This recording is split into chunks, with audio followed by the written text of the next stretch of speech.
বীরভূমের কিন্নাহারেও শুরু SIR form বিলি। সমগ্র রাজ্যের পাশাপাশি বীরভূমের বিস্তীর্ণ এলাকা জুড়ে মঙ্গলবার সকাল থেকেই নির্বাচন কমিশনের নির্দেশে শুরু হয়ে গেল এসআইআর এর এনুমারেশন ফর্ম দেওয়ার কাজ। এদিন বীরভূমের কিন্নাহারে 154 ও 138 নম্বর বুথে সকাল থেকেই বিএলও এবং বিএলএ কর্মীদের উপস্থিতিতে শুরু হয়ে গেছে প্রতি ভোটারে বাড়ি বাড়ি গিয়ে ওই ফর্ম দেওয়ার কাজ। সংশ্লিষ্ট এলাকার বিএলএ ওরাও রিটেক সংশ্লিষ্ট এলাকার বিএলওরা বলেন, প্রতি ভোটারের বাড়ি বাড়ি গিয়ে এসআইআর ফর্ম দেওয়ার কাজ শুরু হয়েছে। যদিও এটা নিয়ে এখন কোনো আতঙ্ক বা সমস্যা নেই।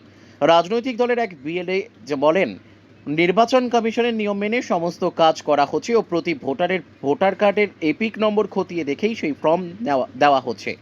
স্থানীয় বাসিন্দারা এসআইআরকে সমর্থন জানিয়ে বলেন, এটা নিয়ে আমাদের কোনো সমস্যা বা আতঙ্ক নেই, এসআইআর হলে ভালোই হয়। দিদি, আজ থেকে এসআইআর এর ফর্ম বিলি শুরু হলো। আজ থেকে এসআইআর ফর্ম বাড়ি বাড়ি দিতে শুরু করেছি। কতগুলি জায়গায় দেওয়া হচ্ছে? আমার কত ভোটার আছে? আমার 606টা ভোটার আছে। সব আমি জয়দেবপুর কলোনি 138 পাতে দিয়ে এলো। আমার নাম মীরা ঘোষ। কোনো কি সমস্যা রয়েছে? না, কোনো ধরনের সমস্যা নেই। তো আমরা সকাল থেকে আমি ওনারা ওই আমাদের বিএলএ যে উনি এসে হেল্প করছেন, বা কোনো ধরনের অসুবিধা বা কোনো পাবলিকও সেরকম হতে পারবে না। পাবলিক ভালো ফর্ম দিয়ে চলে এসেছি ওদেরকে। আবার যেদিন আবার বলে দিয়ে এসেছি যে 11 তারিখের মধ্যে 11 তারিখ পর্যন্ত আমি ফর্ম দেবো। 11 তারিখের পর থেকে ফর্মগুলো তুলতে পারে, তার আগে যদি হয়ে যায় তাহলে তুলে নেবো। কোনো ধরনের অসুবিধা নেই। কোনো কি বাধার মুখে পড়তে হচ্ছে? না, বাধার মুখে পড়তে হয়নি। এখানকার লোকজন ভালো, সহযোগিতা। কোনো নিরাপত্তার অভাব বোধ করছেন? না না না, নিরাপত্তা অবশ্যই নেই।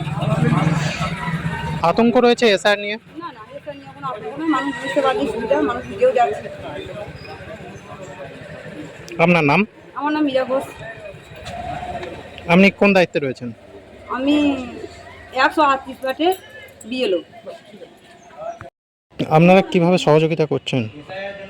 আমরা এসছি, সরকারি লেভেল লোক এসছে, ওনার সঙ্গে আমরা সহযোগিতা করছি। হ্যাঁ, আমরা বিএলএফ হিসাবে আদার্স অন্য কোনো ছেলে পার্টি নেই, কিন্তু তৃণমূল ছেলে আছে, আমরা এদিকে সাহায্য করছি।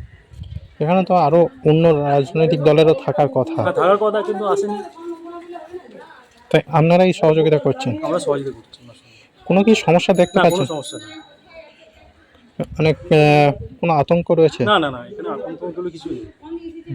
এই যে বিরোধীরা বিভিন্ন ভাবে সোচ্চার করছে বা বিভিন্ন ইস্যু তৈরি করছে, সেগুলো দিক থেকে কি মনে হচ্ছে? সেগুলো ফালতু কথা, ঠিক আছে? হ্যাঁ, সেগুলো ফালতু কথা। কিভাবে দেখছেন এটা? এটা খুব ভালো। মানে এসআইআর হলে কি ভালো হয়? অবশ্যই ভালো। আপনার নাম? আমার নাম অসীম দাস। আপনি কোন দায়িত্বে রয়েছেন? আমি বিএলএফ থেকে দিয়েছি, দায়িত্ব আছে। কি হলো এখানে? বিএলআরও এসেছিলেন, তিনি এসআইআর এর ফর্ম দিয়ে গেলেন। ফর্ম ফিল আপ করে রেখে দেবো, ওনারা এসে নিয়ে যাবেন। কোনো কি সমস্যা রয়েছে? কিচ্ছু সমস্যা নেই। এসআইআর নিয়ে কোনোভাবে আতঙ্কিত আপনারা? না না, আতঙ্কিত নয়। এটা হলে কি ভালো হয়? হ্যাঁ, নিশ্চয়ই ভালো হবে। কোনো কি সমস্যা রয়েছে আর কোনো? না, আর কোনো সমস্যা নেই। কোনো ভুল ভ্রান্তি কিছু? না, ভুল ভ্রান্তি কিছু নেই। আপনার নাম? স্বপন কুমার চক্রবর্তী। স্থানীয় বাসিন্দা? স্থানীয়। আজকে কি আপনাদের বাড়িতে এসআইআর এর ফর্ম দিয়ে গেল? হ্যাঁ, আজকে আমাদের বাড়িতে এসআইআর ফর্ম দিয়ে গেল। কি দেখলেন সেখানে? ভোটার লিস্টে যা আছে তাই আছে, সবই ঠিক আছে। ফর্ম দিয়ে গেল, ফর্ম ফিল আপ করে আবার 4-5 দিনের মধ্যে জমা দিতে বললো, জমা দিয়ে দেবো। কোনো কি ভুল ভ্রান্তি কিছু রয়েছে? আমার তো ভুলভ্রান্তি কিছু পাইনি। এটা নিয়ে কোনো আতঙ্ক বা সমস্যায় আমি তো আতঙ্ক কিছু মনে করি না, কেন ব্যাপারটা দেখলাম যে এটা তো সঠিক। বেশ, ঠিক আছে। কতগুলি জায়গায় এখনো পর্যন্ত দেওয়া হচ্ছে কি দেখতে পাচ্ছেন? আজ থেকে শুরু হয়ে গেছে, মানে চলছে। আজ থেকে তো 4 নভেম্বর থেকে 31শে ডিসেম্বর পর্যন্ত চলবে। আপনার নাম? আমার নাম মহাদেব দাস।